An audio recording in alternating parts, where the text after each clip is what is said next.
गजमुखस्तुति विचक्षणमपि द्विषां भयकरं विभुं शङ्करं विनीतमजमव्ययं विधिमदीतशास्त्राशयं विभावसुमकिङ्करं जगदधीश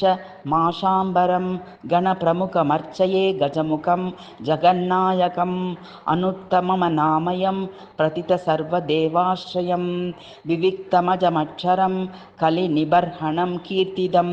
विराट्पुरुषमक्षयं गुणनिधिं मृडानीसुतं गणप्रमुखमर्चये गजमुखं जगन्नायकम् अलौकिकवरप्रदं परकृपं जनैः सेवितं हिमाद्रितनयापति प्रियसुरोत्तमं पावनं सदैव सुखवर्धकं सकलदुःखसन्तारकं गणप्रमुखमर्चये गजमुखं जगन्नायकं कलानिधिमनत्ययं मुनिगतायनं सत्तमं शिवं श्रुतिरसं सदा श्रवणकीर्ति नात्सौख्यदं सनातनमजल्पनं सितसुधांशुबालं वृषं गणप्रमुखमर्चये गजमुखं जगन्नायकं गणाधिपतिसंस्तुतिं निरपरां पठेद्यः पुमान् अनारतमुदाकरं गजमुखं सदा संस्मरन् लभेत सततं कृपा मतिमपारसनत तारिणीं जनोहिनियतिं